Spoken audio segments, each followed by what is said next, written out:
మధ్వ సిద్ధాంతం చాలా గొప్పదని, వాటి ప్రయోజనాలను మాధ్వ గృహస్థులకు వివరించడానికి నిరంతరం కృషి చేయాల్సిందిగా రఘుత్తమ తీర్థ మూల బృందావన మఠ ప్రతినిధి పండిత ఆనంద తీర్థ ఆచార్ అన్నారు. తిరుక్కోళ్లూరు క్షేత్రాన్ని సందర్శించి గురువుల సేవానంతరం కాకినాడ మధ్వ సభ యువజన విభాగ అధ్యక్షులు మాధ్వ పురోహితులు యాదగిరి మధ్వేష్ను గురువుల ప్రసాదాన్ని అందచేసి శేషవస్త్రంతో ఆనంద తీర్థ సత్కరించారు. ఈ సందర్భంగా ఆయన మాట్లాడుతూ ఉత్తరాది మఠాధీశులు శ్రీ సత్యాత్మ తీర్థ స్వామీజీ పర్యవేక్షణలో జయతీర్థ విద్యాపీఠం నందు విద్యను అభ్యసించడం పూర్వజన్మ సుకృతమే కాక వారి అనుగ్రహంతో మాధ్వ పౌరోహిత్యం చేపట్టడం మఠ శిష్యునిగా భగవంతుడు ఇచ్చిన వరమని అన్నారు.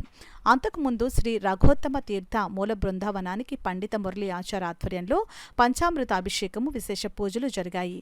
యాదగిరి మధ్వేష్ మాట్లాడుతూ గురువుల రథోత్సవ మరియు పల్లకి ఉత్సవ సేవల్లో పాల్గొనడం అదృష్టంగా భావిస్తున్నానని, ఉత్తరాది మఠ పరంపరలో శ్రీ రఘోత్తమ మతీర్థుల స్వామీజీ పర్యాయం ప్రత్యేకంగా ప్రస్తావించుకోవచ్చునని, స్వామీజీ స్వర్ణయుగంగా మఠ చరిత్రలో శాశ్వతంగా నిలిచి ఉంటుందని చెప్పారు. గురువుల కీర్తనలను తుంగమని మౌనికలు ఆలపించగా చిరంజీవి రఘోత్తమ గురువుల బృందావనానికి ప్రదక్షిణాలు చేయడం, రమామణి కూడా గురువులను దర్శించుకోవడం జరిగింది.